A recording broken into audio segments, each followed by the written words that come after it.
Está con nosotros Diego Tamés, nuestro colaborador de sus cápsulas de historia de todos los miércoles. Y bueno, pues él viene a explicarnos por qué están en guerra Rusia y Ucrania, por qué Rusia decidió invadir Ucrania, porque de ello ha habido muy poca información. Entonces, aquí está nuestro estimado Diego para que nos ilustre. Hola Chuchoy, hola ¿Cómo estás, audiencia, Diego? muy bien, gracias, muy bien y preocupado por esa situación que está aconteciendo en Ucrania. Siempre una guerra es lamentable, siempre sale perdiendo la nación a la cual pues invade, en este caso Ucrania, los ucranianos pues ya vimos cómo mandaron a la población civil directamente, a los varones a entrar en guerra, ¿no? Aunque no fueran soldados, todo aquel varón que tuviera la edad suficiente y la fuerza para entrar ya está combatiendo, entonces es un hecho tristísimo. Realmente desde la narrativa de los rusos, de la narrativa que ha dado Vladimir Putin, precisamente desde el 2014 hasta acá, es una narrativa con una situación política, agarrando a la historia como base de esta justificación en cuanto a la invasión. Si nos remitimos a la parte histórica, Kiev, la capital ucraniana, juega un papel sumamente importante y relevante dentro del pasado histórico de los rusos, porque fue la capital del antiguo Rus. De ahí proviene Rusia. Rusia viene significando el territorio de los Rus. Los Rus no fue más que una amalgama, una federación de pueblos, en su mayoría que eran eslavos, que tenían ahora sí que de su proceder desde Ucrania. Entonces, comenzando con eso, podemos decir que los rusos provienen de Ucrania, según la narrativa que ha dado por ahí Putin. Con el pasar del tiempo, esa federación de los Rus, que por cierto fue uno de los estados más grandes de Europa, pues fue disuelta en el siglo XIII, cuando llegaron los mongoles a cargo de Batu Khan, entonces se disuelve y ya más adelante, para el año de 1569, lo que actualmente es Lituania, que sí, por cierto, Lituania es un país pequeñito, en aquel entonces era grande, abarcaba lo que viene siendo parte de Polonia y parte de la Ucrania actual. Entonces la nobleza, los líderes, las élites eran católicas. Actualmente Rusia es un país ortodoxo, es una nación musulmana, también tiene gran cantidad de musulmanas. Esto desde aquel entonces, en el siglo XVI, causó un conflicto y aquí vamos a encontrar a los cosacos y vamos a encontrar también a los tártaros. Entonces los tártaros eran en su mayoría musulmanes y los cosacos en su mayoría eran ortodoxos. Ambos estaban hartos de esa élite católica, entonces por lo tanto no sintieron esa afinidad, esa identidad, de tal manera que por ahí los cosacos van a tomar Kiev en el año de 1686 y al tomar por ahí a Kiev, pues ahora sí que vamos a encontrar este camino, esta directriz del discurso de Putin de tomar, ¿no? De tomar la capital, tomar Ucrania, porque estos cosacos se unieron pronto a la élite rusa y con el pasar del tiempo, como en su mayoría los cosacos hablaban el ruso, eran rusoparlantes, pues comenzaron a irse a Rusia, viendo como una segunda patria a la nación rusa. Ya en el siglo XX no vamos a encontrar una entidad nacional para hablar acerca de Ucrania. Ucrania en sí surge a partir de la Segunda Guerra Mundial. Ya cuando la Unión Soviética comienza a tomar cada vez más territorios, de hecho fue el mismísimo, actualmente pues tomaron la República de Donetsk y de Lugansk, allá en el Donbass. Sí. Ahí justamente Donetsk se quiso anexar a Rusia cuando estaba la Unión Soviética y fue el mismísimo Vladimir Lenin quien sugirió que la actual República de Donetsk, de facto, no rusa por decirlo, se uniera a Ucrania. Y así fue una tendencia de que todos los territorios conquistados no se unieran a Rusia, sino que se unieran a la recién creada nación ucraniana. Entonces, con todo este discurso que saca históricamente Vladimir Putin, viene siendo esa justificación para apoderarse, por ejemplo, de Crimea. Crimea viene siendo esta península que tenía en su mayoría también a los cosacos, ¿no? Esta identidad también de tribus que en su momento eran nómadas, seminómadas, con un pasado cultural muy similar. Cuando se anexan a la Unión Soviética, pues no tenían en un principio un temor realmente porque las fronteras entre Rusia y Ucrania estuvieran colindando, porque pertenecían a la Unión Soviética, tenían un pasado cultural ruso como tal, pues eran ambos, tanto Rusia como Ucrania, dominados por Moscú. Entonces jamás vislumbraron que en 1991, cuando la Unión Soviética se desintegrara, que Ucrania les fuera a dar un revés, ¿no? Ucrania se separa también en 1991, esto desde el punto de vista del Kremlin, pues fue una traición, ¿no? No lo pudieron concebir. Ahora, actualmente, con estas fronteras entre estas naciones, también en los años 90 va a surgir la OTAN.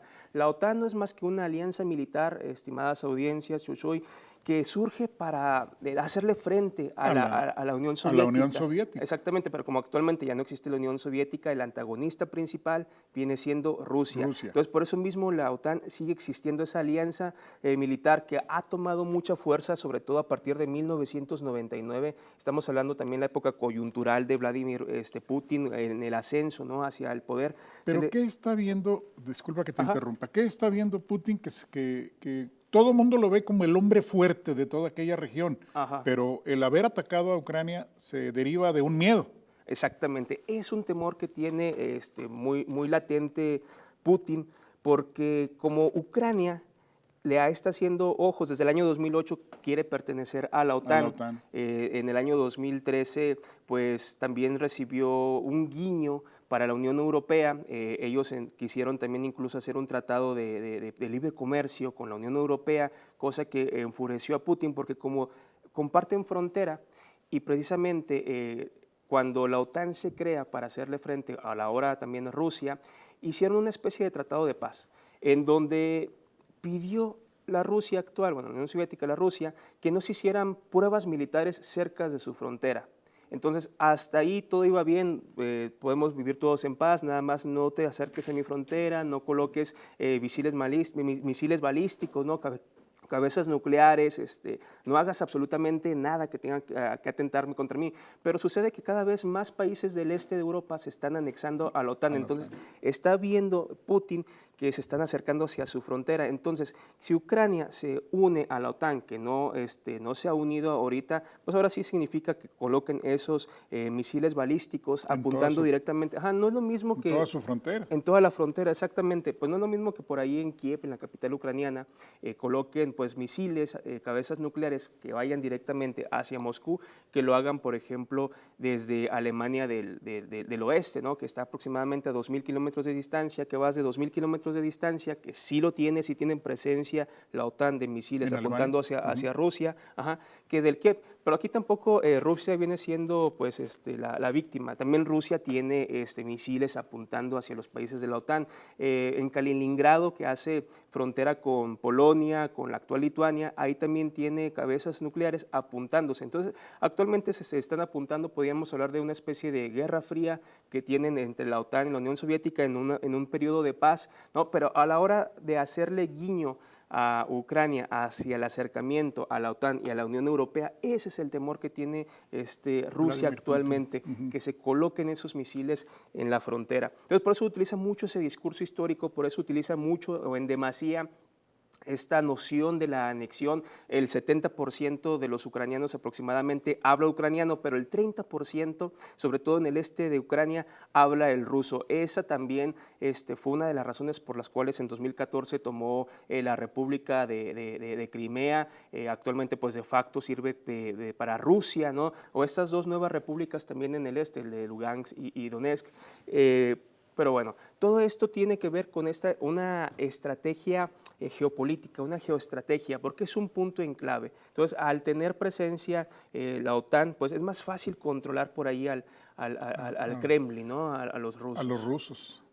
O sea, ahí está complicado el tema. Está muy complicadísimo. Desde tu punto de vista, ¿crees que dure mucho esta guerra o crees que pronto... Yo creo que va a ser una guerra de desgaste, fíjate, si no pregúntenle por ahí a Biden, ¿no?, con la guerra de Afganistán, cómo les fue económicamente. Actualmente, pues la economía, el rublo, que es la moneda rusa, pues está en una debacle, en una depreciación, que se viene desde el 2014. Cerrando todos los caminos económicos. Se están cerrando las puertas. O sea, realmente este movimiento que hizo Vladimir Putin, híjole, está muy interesante para hacer un análisis, porque a pesar de que se está viviendo episodios de hiperinflación en Rusia, decidió tomar esta acción y precisamente es cerrarse las puertas comerciales.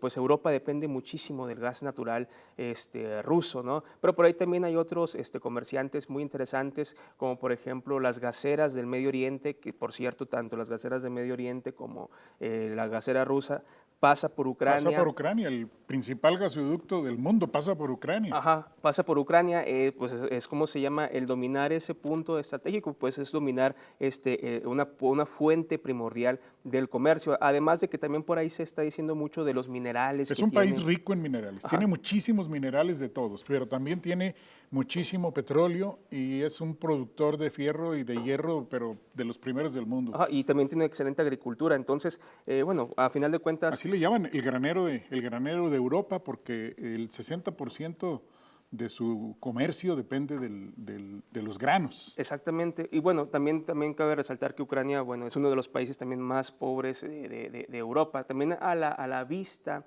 de las naciones, pues uno podría decir cuál es el interés, bueno, aparte de lo que he mencionado, cuál es el interés real que tiene Putin, porque también los rusos tienen demasiados recursos naturales, también tienen algunas empresas muy interesantes, tienen riquezas, o sea, Ucrania desde ese punto de vista, si nos vamos directamente al comercial y al de los recursos naturales, pues no le pide mucho Rusia a Ucrania.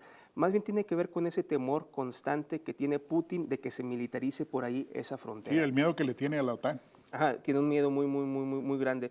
De hecho, también dentro del discurso, algo muy interesante de Putin es de que ve que Rusia creó a la Ucrania actual. O sea, Rusia al anexarle territorios en el siglo XX, pues le dio la capacidad de los límites para crear a su nación. Entonces ve también por ahí una tradición, el que se anexe, ¿no? Que se occidentalice cada vez más, vaya más hacia la parte occidental. En lugar de Europa. cobijarse Ajá, con ellos. Todos los rusos. Ajá, pero la realidad es que también muchas naciones de la antigua Unión Soviética cada vez más están dirigiéndose hacia la OTAN, hacia la Unión Europea, porque el pasado histórico que tuvieron con la Unión Soviética, pues no les gustó demasiado. No, y no les dejó nada bueno. No les dejó nada bueno, entonces se me hace algo lógico que estas naciones estén buscando occidentalizarse.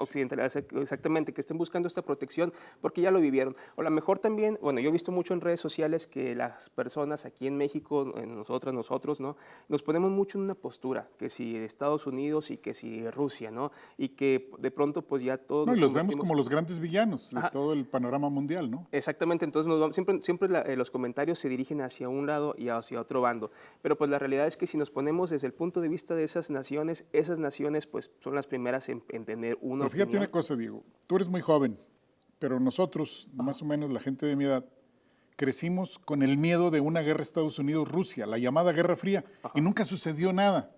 Exactamente. Y ahora nuestros niños y nuestros jóvenes están viendo que ya hubo una guerra detonada por Rusia, y que si se mete Estados Unidos de manera más directa puede haber problemas mucho más serios. Entonces, ya lo estamos viendo. Yo dudo que Estados Unidos y la OTAN se metan. Como no pertenece Ucrania a la OTAN, la OTAN no puede poner a ningún soldado. Lo único No, que está... por eso no han entrado, por eso están, exactamente. pero ya están cerca de las fronteras porque están cuidando a sus aliados. Y podemos mencionar que eso también viene siendo una guerra fría, ¿no? El pueblo está en vilo, ¿no? El pueblo mundial está en vilo, viendo atentamente a lo que está sucediendo ahí. Pero sinceramente yo dudo mucho que se detone una tercera guerra mundial, como también he visto muchas opiniones en redes sociales. Sí, porque no tiene la economía suficiente Rusia para aguantar tantos días. Y no le conviene. Y fíjate que también algo también muy interesante, desde el 2014, tanto el gobierno de Moscú como el gobierno allá en Kiev hacen esta clase de movimientos. Se viene observando desde el 2014, cuando han perdido popularidad política en sus países. Entonces, después de unas elecciones siempre surge esto. Surge esto. Desde el 2014 ha sido duro y dale 8 años haciendo esto, repito, cuando hay algún interés político de por medio. Entonces, a lo mejor está saliendo ahorita un poquito de las manos, a lo mejor también se está desbordando un poquito, sobre todo por esta creación de repúblicas nuevas dentro del territorio ucraniano y que estamos observando, pero pues yo creo que va para largo. Yo pienso que como si no se hace unas sanciones o se llegan a un común acuerdo o no se agotan instancias adecuadas, yo creo que va para largo una guerra de desgaste. Digo, a final de cuentas viene desde el 2014 este conflicto y va a seguir apuntando hacia el futuro. Entonces el interés histórico que tiene Rusia es muy interesante desde la creación y cómo parten, ¿no?, de Kiev los rusos, según la narrativa de Putin, y los intereses que hay de por medio geoestratégicos, de recursos. Cualquier guerra siempre busca recursos, evidentemente, y sobre todo una protección, un temor tras la militarización de las fronteras rusas. Diego, muchísimas gracias. Gracias. Ha sido muy ilustrativa y espero que así le haya resultado a nuestra audiencia. Necesitábamos información y ya Diego nos dio un panorama muy completo de por qué está sucediendo allá este conflicto. Muchísimas gracias. Gracias, sí. Vámonos a un corte, regresamos para el bloque final de este noticiario.